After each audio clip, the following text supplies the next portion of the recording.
आगे थोड़ा। आप सब लोग जो इतनी देर से इस हॉल में मौजूद है, मैं आप तमाम लोगों का क्रांतिकारी इस्तकबाल करता हूँ। आपको जय भीम और लाल सलाम पेश करना चाहता हूँ।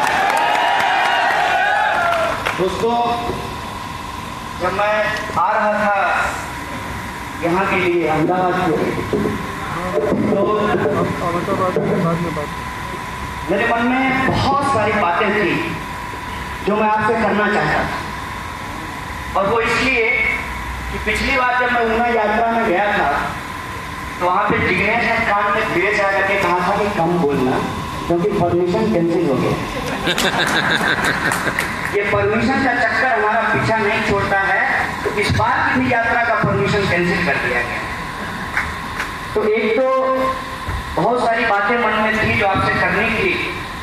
दूसरा, कल की जो दर्दनाक घटना घटी है अमरनाथ यात्रा के दौरान यात्रियों के ऊपर जो हमले हुए हैं, उसकी वजह से मन इतना व्यथित हुआ कि मन किया कि इस बार जब आप लोगों से बातचीत करूंगा, इन बेकार के फजूल के लोगों के बारे में कोई चर्चा नहीं करूंगा।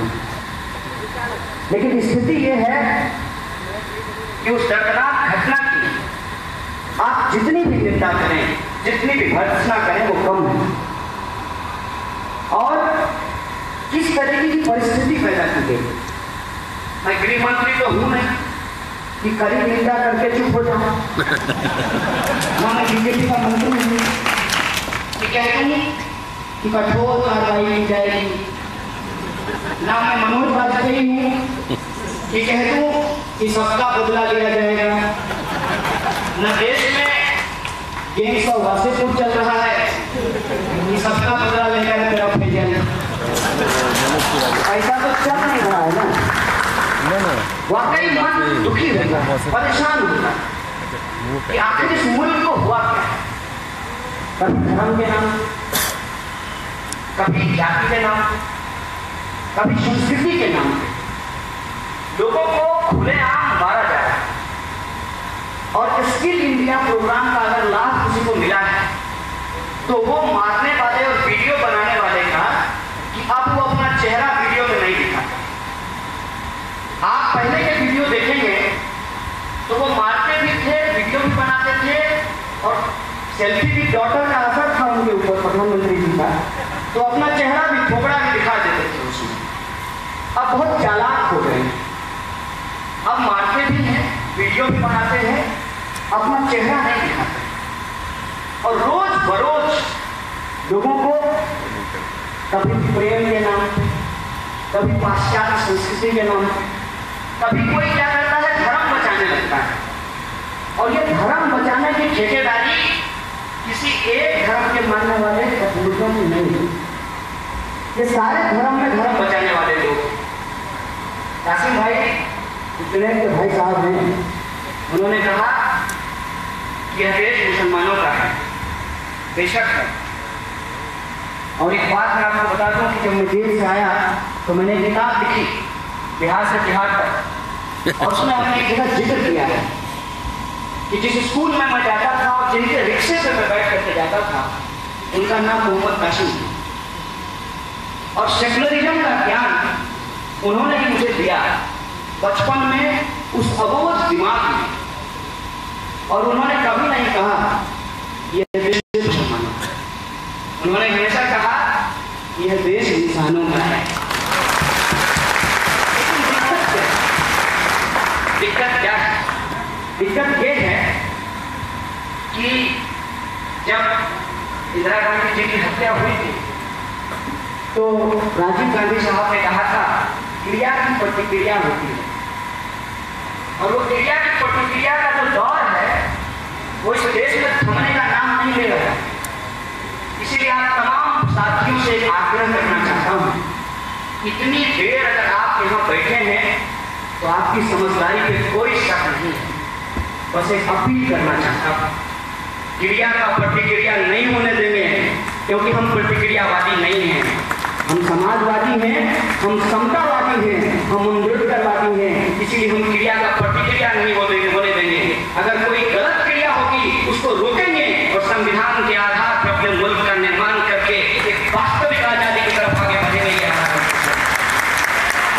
दोस्तों, ये जो परिस्थिति है आज हमारे सामने, उसमें देखिए हमारे यहाँ कुछ लोग एक गीत गाते थे, झोपड़ी की चर्चा में महल के नारा, गांधी जी के भजन करे गांधी के हत्यारा। आज इसी दौर में हम हैं, झोपड़ी की चर्चा नहीं हो रही है।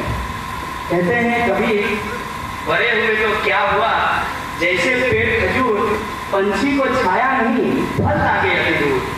भारत को यदि विकसित राष्ट्र बनाना चाहते हैं, न्याय के पैमाने पर खड़ा करना चाहते हैं, तो माननीय मोदी जी इजराइल नहीं, आपको फिलिस्तीन के पक्ष में खड़ा होना चाहिए। ये जो परिस्थिति है इस देश के अंदर, उसको हमको समझना पड़ेगा। अगर हम कहते हैं कि हम युवा हैं, युवा होना कोई नंबर नहीं है, युवा होना उस जोश की बात है जहां आप खुद के लिए, समाज के लिए कुछ कर गुजरना चाहते हैं, कुछ करना चाहते हैं इस मुल्क के लिए। और परिस्थिति ऐसी बनी है कि आज आप प्रधानमंत्री जी की तरह ट्वीट करके इसे नहीं कर सकते। प्रधानमंत्री जी ट्विटर पे अच्छा दिन ला सकते हैं, 15 लाख आपके खाते में पहुंचा सकते हैं, महंगाई और भ्रष्टाचार कम कर सकते हैं, लेकिन वास्तविक रूप में महंगाई और भ्रष्टाचार ट्विटर से कम नहीं है। उसके लिए नीतियां बनानी पड़ती हैं, और जब आप नीतियों की बात करेंगे तो सारा मामला उठ करके आ जाएगा। अचानक से कोई लोग गाय बचाने लगेंगे, कोई धर्म बचाने लगेंगे, कोई जो है संस्कृति बचाने लगेंगे। उनसे रुक करके कुछ मत पूछिए, कुछ पूछिए। मैं सहमत हूँ हमारे जो प्रोफेसर रतन लालू से, इनसे सवाल पूछिए। मेरा एक संघी दोस्त है, मैं संघियों से भी दोस्ती करता हूँ, ना कहूँ से दोस्ती ना कहूँ से बैर। तो मैं उनसे पूछता हूँ कि ऐसा बताओ क्या चल रहा है देश में। तो बोला देश में सब बम बम है क्योंकि ये मोदी युग है। तो हम बोले अरे यार, तुम्हारे पापा तो हमको बताए थे कि ये कलयुग है, तो मोदी युग कह रहे हैं। अब तुम ही बता दो कि कलयुग है कि मोदी युग है। तो उसके पास इस बात का कोई जवाब तो होता नहीं है। तो फिर कहता है कि इस देश में कुछ भी अच्छा होता है, तुम लोगों को अच्छा नहीं लगता। हम बोले देश में तो अच्छा हो रहा है, लेकिन प्रॉब्लम ये है कि वो अंबानी और अदानी साहब के फ्लैट से निकल करके हमारे झोपड़ी तक पहुंच नहीं रहा। जिस दिन तक वो हमारे पास पहुंच जाए, हमको भी लगेगा कि कुछ अच्छा हो रहा है। आखिर अच्छा हो क्या रहा है इस देश के अंदर? किसी भी सवाल को आप उठा लीजिए और इससे जवाब मांगिए कि क्या हो रहा है। बात कर रहे हैं शिक्षा की। शिक्षा की हालत ये है कि लगातार शिक्षा का बजट कम किया जा रहा है। कम क्यों किया जा रहा है? कि सब लोग पढ़ लेगा तो इनके लिए साइबर कैफे में बैठ करके गाली देने वाला 3000 रुपये का रोजगार कौन करे? ये सवाल है। दूसरा सवाल है कि रेडियो में 200 रुपये दे करके भीड़ कैसे जुटाई जाएगी जो मोदी मोदी करेगा। सवाल ये है कि आखिर लोग पढ़ लिख लेंगे तो धर्म क्यों बचाएंगे भाई? ठीक से अगर हिंदू धर्म को ही पढ़ लो तो उसमें धर्म को बचाने के लिए तुम्हारी जरूरत ही नहीं है, क्योंकि तुमको भगवान ने बनाया है, तुमने भगवान को नहीं बनाया है, इसलिए तुम क्यों भगवान को बनाना चाहते हो? और ये बात बराबर सब पे लागू होती है। इसीलिए मैं खास तौर पर जो हमारे अल्पसंख्यक भाई हैं उनसे एक बात बहुत मजबूती से और पूरी उम्मीद से कहना चाहता हूँ, घबराने और डरने की जरूरत नहीं है। पहली बात, इस्लाम खत्म नहीं होगा इनसे, क्योंकि दुनिया का दूसरा सबसे बड़ा धर्म है, भारत के अलावा बहुत सारे मुल्कों में, तो इस्लाम खतरे में नहीं है। एक बात। दूसरी बात कि ये जर्मनी नहीं है, भारत, जिसकी आबादी 125 करोड़ है, और इस आबादी में जिनके ऊपर आज हमला किया जा रहा है, बेशक वो खतरे में हैं, उनको दिक्कत है, लेकिन एक बात याद रखिएगा, न ये हिटलर है न ये जर्मनी है। ये हिटलर होने की कोशिश जरूर कर रहे हैं, लेकिन अगर ये हिटलर बन भी जाए तो इस देश का मुसलमान यहूदी नहीं है। ये बात मैं इसलिए कह रहा हूं और पूरी जिम्मेदारी से ये बात मैं कह इस देश के मुसलमान एयर कंडीशन में बैठ करके सिर्फ आर्टिकल नहीं लिखते। इसलिए जब मैंने अपनी किताब लिखी तो हमने जिक्र किया कि मैं जिनके रिक्शे में बैठ करके जाता था उनका नाम मोहम्मद कासिम। जिस दिन उनका विश्वास इस मुल्क पर से उठ जाएगा, याद रखिएगा, जो आज जोर जोर से क्या लगा रहे हैं फेसबुक और ट्विटर पे, वो सीधे दीवार भाग जाएंगे, वो रोड क्रॉस पर लड़ते हुए नजर नहीं आएंगे। इसीलिए ये हमारी जिम्मेवारी है कि इस विश्वास को बना करके रखा जाए। ये मुल्क किसी के पिताजी का नहीं है, जितना हिंदुओं का है उतना ही मुसलमानों का है, और जितना मुसलमानों का है उतना ही सिखों का है, जितना सिखों का है उतना ही ईसाइयों का है, उतना ही जैनियों, बुद्धिस्टों, पारसियों, इन तमाम लोगों का है जो किसी भी धर्म को नहीं मानते हैं। इसकी इजाजत यह संविधान हमको देता है। इसीलिए धर्म के नाम पे लोगों को बांटने की जो साजिश है उसको सिरे से खारिज कीजिए और कहिए अल्लाह ने हमको बनाया या राम ने हमको बनाया। किसने हमको बनाया ये ऊपर वाला जाने। जब उसने हमको बनाया है तो उसको हमको नहीं बचाना है, हमको खुद को बचाना है और आने वाली पीढ़ी को बचाना है। ये सवाल है हमारे सामने, और इस सवाल पे अगर बात होगी तब मसला होगा मुद्दे का, तब निंदा, कठोर निंदा, इस पर चर्चा नहीं होगी। तब सवाल होगा मुद्दे का कि आतंकवादी घटना क्यों होता है, समाज के अंदर सांप्रदायिकता का जहर क्यों फैलाया, जाति के आधार पर लोगों का शोषण 21वीं सदी में भी क्यों हो रहा है। कभी कभी आश्चर्य नहीं लगता है क्या? हम लोग मोबाइल का इस्तेमाल करते हैं, पंखे का इस्तेमाल करते हैं। बताइए ये जो पंखा आपके पीछे चल रहा है वो पंखा कह रहा है कि भाई ब्राह्मण लोग सब हट जाओ, हम खाली दलित को हवा देंगे, या ये कह रहा है कि भाई खाली ब्राह्मण है बैठो, हम जो है ब्राह्मण को हवा देते हैं दलित को हवा नहीं देंगे, ऐसा कह रहा है क्या? साइंस तो ऐसा नहीं कहता है। जिस मोबाइल का आप इस्तेमाल करते हैं वो भी ऐसा नहीं करता है। तो फिर उसी साइंस का इस्तेमाल करके हमारे दिमाग में पूरा कचरा क्यों डाला जाता है, इस सवाल को आज पहचानने की जरूरत है। और वो इसलिए डाला जाता है कि जिग्नेश भाई ने कहा कि गुजरात में जमीन कागज पे बांटी गई है। मेरे दोस्त, गुजरात ही नहीं बहुत सारे राज्यों में जमीन कागज पे ही बांटी गई है। और कागज पे सिर्फ जमीन ही नहीं बांटी जाती है, कागज पे कंबल बांटा जाता है, नौकरी बांटा जाता है, भ्रष्टाचार को खत्म करने की योजना बांटी जाती है, मनरेगा बांटा जाता है, कागज पे बांट दिया जाता है। और बांटने और बेचने में ओ भाई साहब, ईमानदारी से बोलता हूँ, इसमें कोई क्रिटिसिज्म नहीं है, पीड़ित प्रधानमंत्री के साथ इसको मत दो। गुजरातियों का कोई जोर नहीं। गुजरात का ढोकला भाई साहब पूरे देश में पॉपुलर है, लेकिन एक बात है, गुजराती ढोकला चाहिए, गुजराती जुमला नहीं चाहिए। ये गुजराती जुमला बंद हो, क्योंकि यहाँ आकर के हमने देख लिया कि कितना गुजरात वाइब्रेटेड है और कितना जो है यहाँ पे लोग वाइब्रेशन में। सारा वाइब्रेशन जो है, मैं जब आया था एयरपोर्ट पे, टिकट भेजा है आप लोगों ने, एयरपोर्ट पे पहुंचा तो वहां पे आप लोग अगर कभी मौका मिले सरकार से गुजारिश कीजिएगा कि कभी हम लोग एयरपोर्ट दिखा ही तो बाहर से, जैसे देख करके खुश होते हैं कि बुलेट ट्रेन चलेगा, उस पर बैठ करके हम लोग अयोध्या जाएंगे और राम के ऊपर जो है एक लोटा गंगा जल चढ़ाएंगे। तो देख रहे हैं, तो जब एयरपोर्ट के अंदर था मैं, तो 6 चार्टर प्लेन वहां लगा हुआ था। चार्टर करने का मतलब कि साहब लोग निजी विमान, मैंने एयर इंडिया वाला नहीं, उनका अपना। और उस 6 में से 4 के ऊपर अदानी लिखा हुआ था। हम बोले कि कितना वाइब्रेंट गुजरात है, सारा वाइब्रेशन जो है एक आदमी के पास पहुंच गया है। ये रियलिटी हमको नजर आई। और उसके बाद जब मैं थोड़ा ऊपर था तो जो लोग हवाई जहाज पर तो नहीं चढ़ता ना, ज्यादातर टाइम वो खिड़की में ही लटका रहता है, हालांकि कुछ दिखता नहीं है लेकिन लटका रहता है।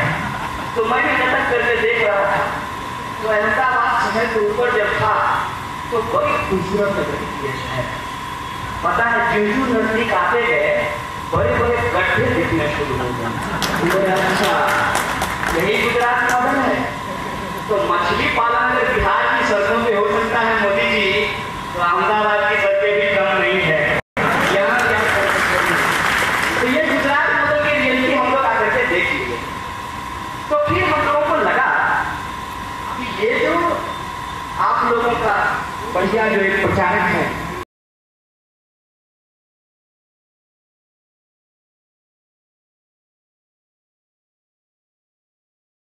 अभी हम लोग प्राइम मिनिस्टर को पता लिया और कहा भाइयों बहनों देश के लिए 50 दिन कष्ट सहेंगे कि नहीं सहेंगे। जनता आगे में उनकी बैठी हुई रहती ही है, इसको 500-500 रुपए देकर के वो बुलाते हैं, तो जोर से कहा सहेंगे सहेंगे। उसके बाद डिमोनेटाइजेशन हो गया। डिमोनेटाइजेशन के बाद 100 से ज्यादा लोग उसमें मर गए। और ये सवाल आज कोई नहीं पूछ रहा कि डिमोनेटाइजेशन के बाद कितना ब्लैक मनी आया, कितना ब्लैक मनी आया, ये सवाल कोई नहीं पूछा। कितने चोर गुंडा बदमाश बेईमान उनको पकड़ करके जेल में डाला गया। अरे उनको बढ़िया इंग्लैंड में बैठ करके क्रिकेट मैच देख रहा है। क्या पकड़े गए? ए भैया हम लोग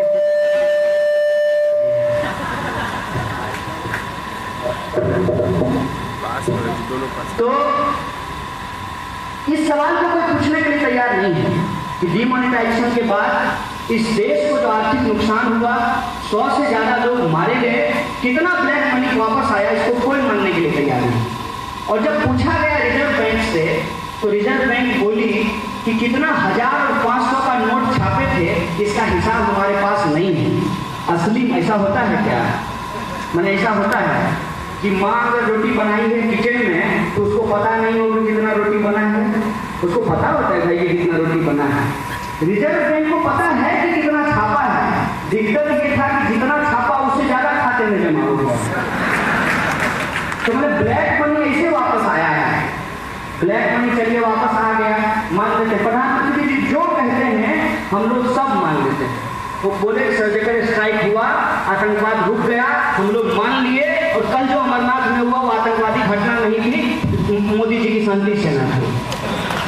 मैंने ये सवाल कौन बोला था? ये बोले थे ना कि डिमोनेटाइजेशन करने के बाद पत्थरबाजी रुक जाएगी, नक्सलवादी घटना रुक जाएगी, देश में शांति छा जाएगा, ब्लैक मनी वापस आएगा और आपके खाते में 15 लाख रुपया पहुंचा दिया जाएगा। पहुंचा?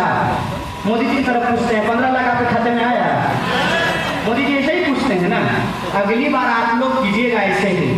मोदी जी के जब लोग आए ना चुनाव प्रचार में, तो आप बगल में खड़ा होकर बोलिए रुक जाइए, आप बाद में भाषण दीजिएगा और पूछिएगा अच्छा दिन आया, आ गया अच्छा दिन, महंगाई कम हो गई, 15 लाख रुपया आपके खाते में पहुंच गया, 2 करोड़ रोजगार मिल गया, नौकरी मिल गई, भ्रष्टाचार कम हो गया, यही सवाल पूछिएगा। अभी गुजरात का चुनाव है तो अचानक से एजेंडा शिफ्ट कर दिए। जैसे बाबा रामदेव जी योगा सिखाते थे, उसके बाद बोले कि देश के लिए पतंजलि का फेस वॉश लगाओ। अरे मेरा फेस अच्छा हो जाएगा तो देश का इसमें क्या भला हो जाएगा, ये हमको बताओ। कि अगर हम फेस वॉश पतंजलि का लगाएं और हम सुंदर हो जाएं तो उससे देश का भला कैसे हो जाएगा? भाई साहब, अजय देवगन और अक्षय कुमार की फिल्म देखना देशभक्ति नहीं है, वो मनोरंजन का मसला है, इंटरटेनमेंट का मसला है। लेकिन आजकल सब कुछ देश के नाम पे ही बेचा जा रहा है। टाइल्स भी देश के नाम पे बेचा जाएगा, मोटरसाइकिल भी देश के नाम पे बेचा जाएगा, फेस वॉश से लेकर के बिस्कुट से लेकर के गोनाइल से लेकर के देसी घी तक सब कुछ देश के नाम पे बिक रहा है। तो सवाल ये है, जब सब कुछ देश के ही नाम पे बिक रहा है तो देश को बिकने से कौन बचाएगा? देश को बिकने से बचाने की जिम्मेवारी आप तमाम लोगों को लेनी पड़ेगी और ये संकल्प लेना पड़ेगा कि कल की यात्रा जो मेहसाना से हम शुरू कर रहे हैं, ये कोई हमारी चुनावी तैयारी नहीं है। हम जौ से जाति होती है, जौ से जातिवाद होता है, तो जौ से जंग होता है। ये जंग है जातिवाद के खिलाफ। इस बात का संकल्प आप तमाम लोगों को लेना पड़ेगा दोस्तों। इसीलिए जब हमारे तो अफसर साहब ने कहा कि बागडोर आप लोगों को संभालनी पड़ेगी। तब हमने कहा बागडोर हमने संभाला है, लेकिन ये बागडोर संसद की नहीं सड़क की है।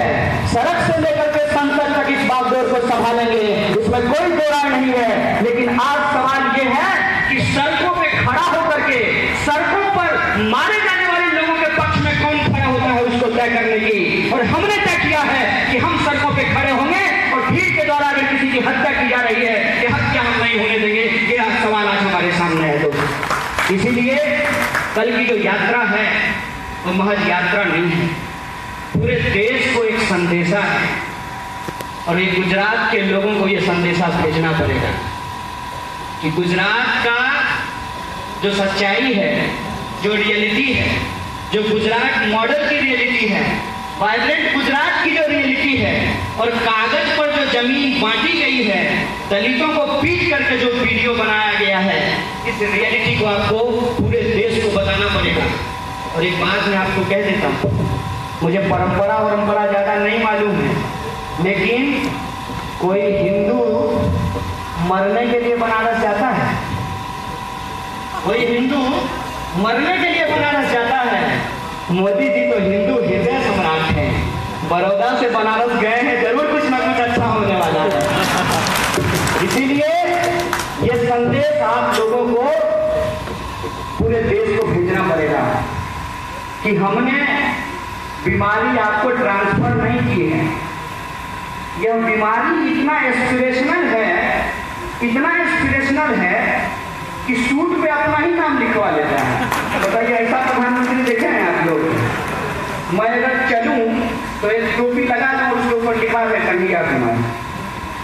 ऐसा ही मेरा एक और संगीत दोस्त है, वो एक समय बोला तुम लोग जिगर हो जिगर। हम बोले अच्छा, हमको तो मालूम ही नहीं है कि हम जिगर। बोले मोदी जी शेर है शेर। हमने कहा शेर को कभी सुना है कि अपने आप को कहे कि मैं शेर हूँ? तो बताओ, कभी ऐसा हुआ है कि तुम चिड़ियाघर गए हो और शेर आकर कहा हो कि मैं शेर हूँ? ये मोदी जी हैं जो कहते हैं कि मेरे पास 56 इंच का सीना है। अरे भाई साहब, ये तो ऐसा ही प्रचार है कि फेयर लवली लगाने से गोरेपन जैसा दिखा रहा है। क्या बात, मैंने इंसान का सीना 56 इंच का हो, पॉइंट हट गया था उसमें। अगर ये सच है तो फेयर लवली लगाने से गोरेपन का निखार भी आ सकता है।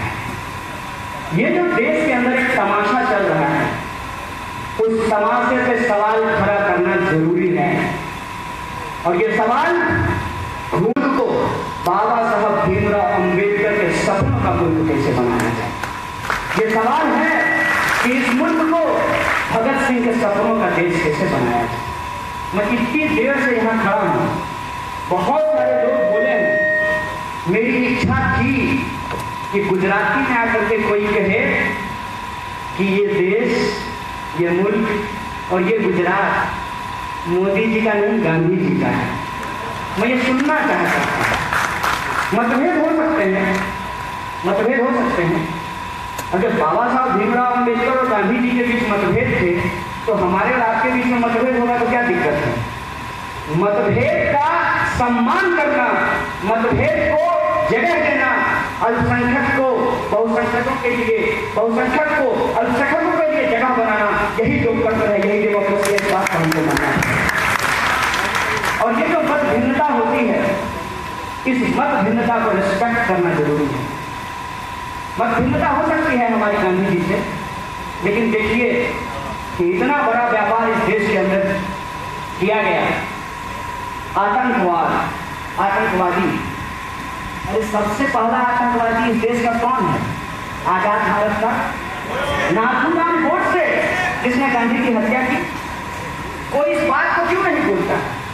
जब नाथूराम गोडसे ने गांधी की हत्या की तो क्या इस देश के मुसलमानों ने कहा कि सारे के सारे हिंदू आतंकवादी हैं?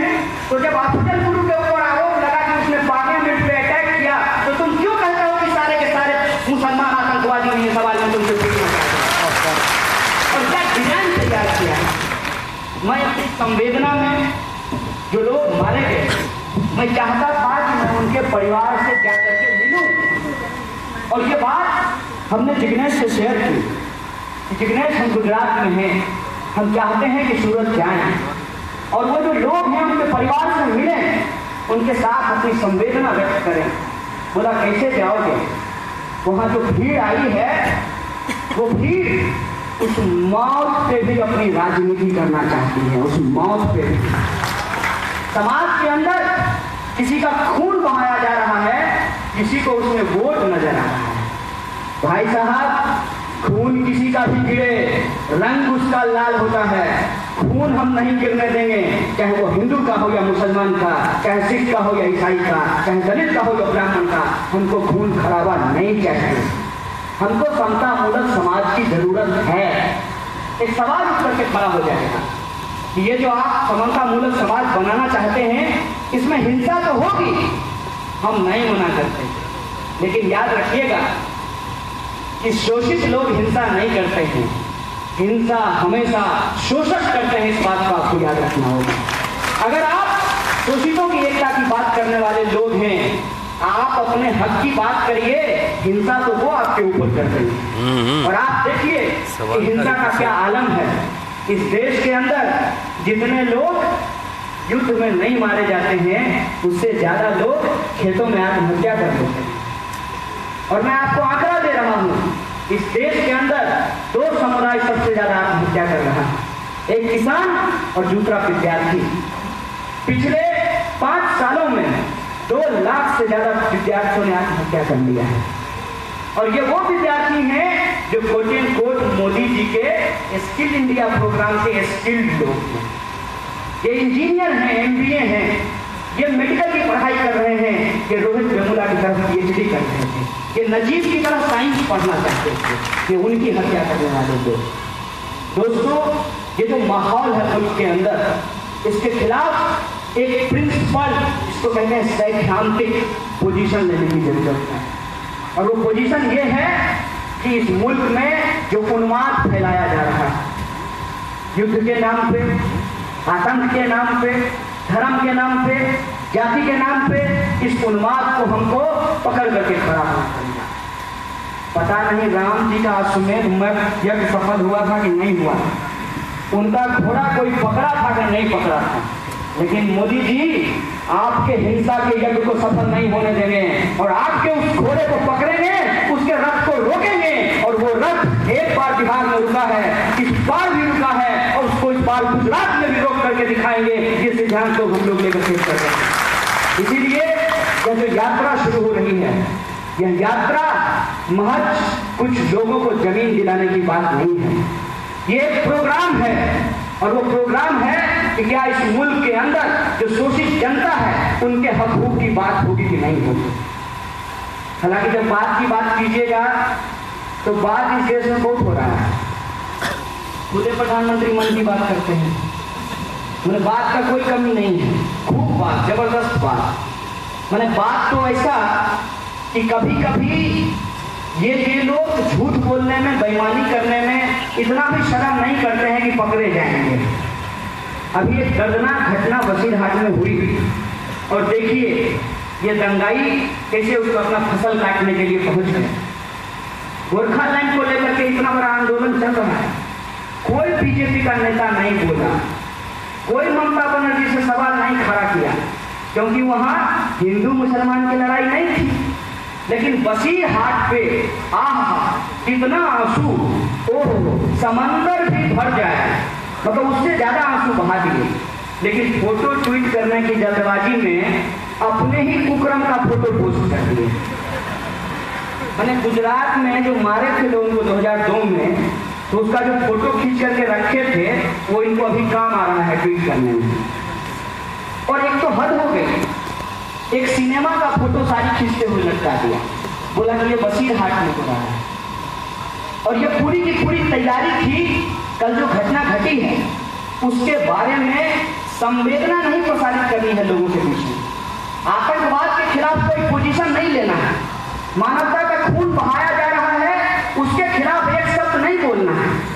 क्या कह रहे हैं कि मुसलमान कर रहे हैं, मुसलमान कर रहे हैं। थोड़ी देर में पता चला कि जिस आदमी ने बचाया, वो जो ड्राइवर है, इत्तेफाक से वो मुसलमान है। तो इस नतीजे पर पहुंच गए ये लोग कि हाँ ठीक बात है, अब्दुल कलाम भी तो थे, वो भी तो मुसलमान थे, तो कुछ अच्छे मुसलमान होते हैं, कुछ बुरे मुसलमान होते हैं। बोले अच्छा, बहुत बढ़िया। तो अब्दुल कलाम की जब चर्चा हुई तो मुझे कुछ बात याद आ गई अचानक, क्योंकि जब आप अब्दुल कलाम की बात कीजिएगा तो कोविंद साहब तो उसमें आ ही जाएंगे, वो भी है ना वेटिंग। हालांकि बीजेपी में वेटिंग का सिलसिला बहुत खराब है। भाई साहब सोमनाथ से रथ लेकर के चले थे आडवाणी जी, रायसीना हिल नहीं पहुंचा, पीएमओ तो गया ही नहीं, रायसीना हिल भी नहीं गया, पता नहीं रथ क्या हुआ, पहिया भैया उसका। खैर, तो कोविंद साहब की जब आप बात कीजिएगा तो अचानक से प्रेम आया है, उमर करके कह रहे हैं हमने दलित को राष्ट्रपति बनाने का फैसला लिया। थोड़ा सा इतिहास पे नजर डाले पीछे तो देखा कि जब 84 का दंगा हुआ था तो देश के राष्ट्रपति कौन? ज्ञानी जैन सिंह, एक सिख समुदाय से आने वाले। जब 2002 का दंगा हुआ तो देश के राष्ट्रपति कौन? अब्दुल कलाम साहब, मुसलमान। और आज जब मारा जा रहा है, वीडियो बनाया जा रहा है, तब देश के राष्ट्रपति होने को कौन तैयार है? कोविंद जी और मीरा कुमार। इसकी रियलिटी को आप तमाम लोगों को समझना पड़ेगा। बहुत बढ़िया, बहुत बढ़िया। अगर इस रियलिटी को नहीं समझेंगे तो फंसेंगे। ये वो साजिश है जिसके ट्रैप में हम सब लोग आ जाएंगे। और वो ट्रैप क्या है कि क्या इस देश के अंदर एक पढ़ा लिखा नौजवान रोजगार पाएगा कि नहीं पाएगा? सुबह जब वो काम के लिए निकलेगा अपने दफ्तर को, तो उसकी बीवी इस बात की चिंता में नहीं होगी कि कोई उसका पेट का एक्सरे मशीन से चेकिंग करके ये ना चेक कर ले कि उसके पेट में बीफ है कि नहीं और उसको लिंच कर दिया जाए। कोई उसका टिफिन पॉट में चेक कर ले, और ऐसा ना हो कि वो मुंबई की लोकल में खड़ा है, कोई धर्म का ठेकेदार धर्म बचाने के नाम पे उसमें बम फोड़ दे। ये जो परिस्थिति मुल्क के अंदर पैदा की गई है, इसको हमको समझना पड़ेगा। जिसमें रोजगार की बात हो, महिलाओं के सम्मान की बात हो, और कुछ पत्रकार जो यहाँ दिखाई दे रहे हैं, इनको मैं बार बार कहता हूँ कि पत्रकार होने का मतलब होता है जो सत्ता है उसके विपक्ष में खड़ा हो। पत्रकारिता का एथिक्स होता है। मैं आपको ज्ञान नहीं दे रहा हूँ, बस अनुभव साझा कर रहा हूँ। दुनिया का इतिहास उठा करके देख लीजिए, जब भी सत्ता मगरूर होती है तो उसके सामने अगर कोई कुछ उठाता है तो वो पत्रकार हैं, वो कलम लेकर के सामने में खड़े हो जाते हैं। इसीलिए आज पत्रकारों को इस सवाल पे सोचना पड़ेगा कि क्या उनको मिनिमम वेज मिल रहा है? जो मिनिमम वेज मतलब न्यूनतम मजदूरी, जो कैमरामैन हैं, जो स्ट्रिंगर हैं, जो रिपोर्टर हैं, क्या उनके लिए मिनिमम वेज का सवाल नहीं है? और जब वो अपने मिनिमम वेज के सवाल को नहीं उठाएंगे तो इस देश में बाकी जो मजदूर हैं उनके न्यूनतम वेज का सवाल वो कैसे उठाएंगे? ये सवाल आज हम सब लोगों को तय करना पड़ेगा। एक मेरा बहुत पुराना दोस्त है, मेरे साथ स्कूल में पढ़ता था। इत्तेफाक से मैं स्कूल में टॉप करता था, मैं फर्स्ट आता था, वो सेकंड आता था। उसको बैंक पीओ की नौकरी लग गई। जब ये सारी घटना हुई तो उसने पूछा कि तुम नौकरी क्यों नहीं कर लेते हो? हम बोले कहाँ? बोले इतना प्राइवेट सेक्टर में जॉब है। हम बोले इस बार का आंकड़ा पता है? इस बार प्राइवेट सेक्टर में भी नौकरी नहीं है। और अजीम प्रेम जी की संस्थान ने और कई संस्थानों ने हजारों मजदूरों को निकाला है। और जो अखबार में काम करते होंगे उनको तो नोटिस आ गया होगा कि डीमोनेटाइजेशन के बाद 50% कटौती करने की बात की गई है। जहाँ 2 रिपोर्टर हैं वहाँ 1 रिपोर्टर करना है। उनको स्टूडेंट फीट भी देखना है, उनको पॉलिटिकल फीट भी देखना है। हो सकता है क्योंकि आजकल तो योगी जी सर में कौन सा तेल लगाते हैं ये भी न्यूज होता है, तो हो सकता है कि सुबह में वो योगी जी कौन सा तेल लगाए ये कवर करें, फिर वहां से निकल करके यूनिवर्सिटी कवर करें, फिर शाम को जो है मोदी जी का पार्टी कवर करें। तो ये तो पत्रकारिता की स्थिति है। हम बोले रोजगार है? बोले हम जेएनयू से पीएचडी खत्म करने वाले हैं और पीएचडी करने के चक्कर में ही बहुत सारे पब्लिक प्रोग्राम और मूवमेंट से गायब हैं। हम बोले पीएचडी खत्म करने के बाद जेएनयू से जिसको राष्ट्रपति पुरस्कार मिला है, जो देश का सबसे बेस्ट यूनिवर्सिटी है, और कुछ लोग क्लेम करते हैं कि उसका सबसे ज्यादा सब्सिडी का पैसा भी हम ही लोग खाते हैं टैक्स पेयर का, तो उस बेस्ट यूनिवर्सिटी में पढ़ने के बाद भी रोजगार नहीं है, तो आप अंदाजा लगाइए कि बिहार, मैंने अगर भारत की बात करें तो बिहार, अंदाजा समझ सकते हैं ना, वहां की यूनिवर्सिटी में पढ़ने वाले विद्यार्थियों को कहाँ नौकरी मिली। बीटेक करने के बाद 5 लाख कम से कम औसत इस देश के अंदर हर साल बीटेक करते हैं, और कुल रोजगार कितना पैदा हुआ इस साल नहीं, पिछले साल 1,60,000। बताइए, जब इंजीनियर को जॉब नहीं मिलेगा तो इतिहास ऑनर्स को कौन नौकरी दे रहा है। वैसे भी इतिहास पढ़ने की क्या जरूरत है। अब जो मोदी जी कहते हैं वही इतिहास है, भले वो इतिहास में फेल कर गए हों, वैसे भी इतिहास पढ़ने की जरूरत है नहीं इनके हिसाब से। इनके हिसाब से तो पर्सनैलिटी मैनेजमेंट बहुत जरूरी है कि मोदी जी का बाल इधर से घुंघराला है कि नहीं है, टाई सीधा है कि नहीं है, इसके आधार पर नौकरी मिलेगी।